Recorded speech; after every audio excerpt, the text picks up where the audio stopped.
ഞാൻ doctor R Anilkumar, Josco multi speciality ഹോസ്പിറ്റലിൽ 16 വർഷമായി സീനിയർ കൺസൾട്ടൻറ്റ് സൈക്യാട്രിസ്റ്റായിട്ട് ജോലി ചെയ്യുന്നുണ്ട്. ഇന്ന് ഞാൻ പോകുന്നത് നമ്മുടെ മനസ്സും ശരീരവും തമ്മിലുള്ള ഒരു ബന്ധത്തെക്കുറിച്ചാണ്. ഞാൻ സ്ഥിരമായി ഇവിടെ വരുന്നവരിൽ കാണുന്ന ഒരു സംഭവമാണ് മിക്കവാറും ദേഹം മുഴുവൻ വേദന, ദേഹം മുഴുവൻ ചുട്ടുപൊള്ളുന്നതായിട്ട് തോന്നുന്നുണ്ട്, വെപ്രാളം കൂടുതൽ, വയറിൽ നിന്ന് ആവി മേളിലോട്ട് വരുന്നു, സ്ഥിരമായിട്ടുള്ള തലവേദന, ശ്വാസം മുട്ടൽ, നെഞ്ചുവേദന, അങ്ങനെ പല പല ലക്ഷണങ്ങളായിട്ട് ഓരോരുത്തരും ഒന്ന് കാണാറുണ്ട്. അവർ പല ഡോക്ടർമാരെയും കാണുന്നുണ്ട്. എല്ലാവരെയും കണ്ടിട്ട് അവസാനമാണ് മിക്കവാറും നമ്മൾ കാണാൻ വരുന്നത്.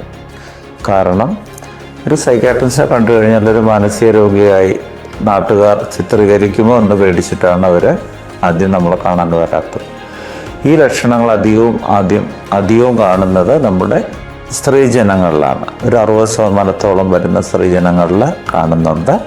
ഒരു പുരുഷന്മാരിൽ ഇത് കാണുന്നുണ്ട്, പക്ഷെ അത് ഒരു കുറഞ്ഞ ശതമാനത്തിലായിരിക്കും.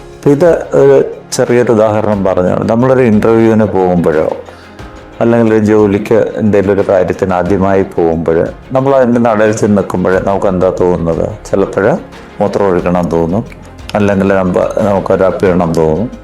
ഇതൊക്കെ നമ്മുടെ തോന്നലാണ്. പക്ഷെ നമ്മൾ ചെന്ന് കഴിഞ്ഞാൽ ഇത് കാര്യങ്ങൾ സാധിക്കുകയും ചെയ്യും. ഇതെന്തുകൊണ്ടാണ് സംഭവിക്കുന്നത്? നമ്മുടെ മനസ്സിൻ്റെ ടെൻഷൻ ശാരീരികമായിട്ടുള്ള ഓരോ അസ്വസ്ഥതകളായിട്ട് പുറത്തു വരുന്നു എന്ന് മാത്രം. ഇത് തന്നെയാണ് ഞാൻ നേരത്തെ പറഞ്ഞ കൂട്ടരിലും കാണുന്നത്. ഇത് നിസ്സാരപ്പെട്ട കാര്യമാണ്. പണ്ടത്തെ ബാലചന്ദ്ര മേനോൻ സിനിമയിൽ പറയുന്ന പോലെ കാര്യം നിസ്സാരമാണ്, പക്ഷെ അനുഭവിക്കുന്നവർക്കിത് പ്രശ്നം ഗുരുതരമാണ്. നമ്മുടെ തലച്ചോറിലെ ചെറിയൊരു ഹോർമോൺ വ്യത്യാസം, ഹോർമോണിൻ്റെ വ്യതിയാനം, അതിൻ്റെ കുറച്ചിൽ, അതിൻ്റെ അളവ് കുറയുന്നതുകൊണ്ടുണ്ടാകുന്ന ലക്ഷണങ്ങളാണ് നമ്മളിതിൽ കാണുന്നത്. ഇത് നിസ്സാരമായിട്ട് നമുക്ക് മാറ്റാമെന്നുള്ളതേ ഉള്ളൂ. ഇത് സാധാരണ പനി വരുന്നത് പോലെ, ചുമ വരുന്ന പോലെ, മറ്റൊരു അസുഖം വരുന്ന പോലെ ഒരു അസുഖം മാത്രമായിട്ടുള്ളതാണ്. നമുക്കിത് 100% മാറ്റിയെടുക്കാം. പക്ഷെ പനി വരുന്നത് പോലെയല്ല, അതിൻ്റെ ചികിത്സയുടെ ദൈർഘ്യം കുറച്ചും കൂടെ കൂടുതലായിരിക്കും. ഇതിൽ പല വീടുകളിലും കാണുന്നതാണ്. സാധാരണ നമ്മുടെ എല്ലാം മനസ്സിലെ സ്ത്രീകളാണ് വീടുകളിലെ ജോലിയെല്ലാം ചെയ്തു തീർക്കുക എന്നുള്ളത്. പക്ഷെ അങ്ങനെയല്ല. അപ്പോൾ ഇവർക്ക് ഈ അസ്വസ്ഥത വരുമ്പോൾ ഇവർക്ക് ഒരു ജോലിയും ചെയ്യാൻ മേലാത്തൊരവസ്ഥ വരും. അപ്പം ആദ്യം കെട്ടിയവന് വഴക്ക് പറയും, പിന്നെ മക്കൾ വഴക്ക് പറയും, ഇവിടെ എന്തിൻ്റെ കേടാ, നിനക്ക് എന്തിൻ്റെ ചിന്തയുടെ പ്രശ്നമാണ് എന്ന് പറഞ്ഞ് മിക്കവാറും വഴക്ക് പറയുന്നതായിട്ട് നമ്മൾ കാണുന്നുണ്ട്. ശരിയാ, അവിടെ നല്ലൊരു കുറവുണ്ട്, ഇവർക്കൊരു അസുഖമുണ്ടെന്ന് നമ്മൾ മനസ്സിലാക്കാത്തതിൻ്റെ കുറവാണ് അവിടെ പ്രധാനമായിട്ടും.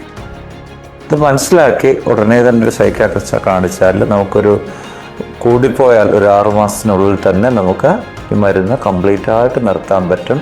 പിന്നെ അങ്ങനെ യാതൊരു ബുദ്ധിമുട്ടും വരാത്തൊരവസ്ഥയിലേക്ക് അവർക്ക് നല്ലൊരു ജീവിതം, നല്ല ഗുണപ്രദമായൊരു ജീവിതം, ദ ക്വാളിറ്റി ഓഫ് ലൈഫ് നമ്മൾ പറയും, ആ ഒരു ലൈഫ് നമുക്ക് കൊടുക്കാൻ പറ്റും. Thank you.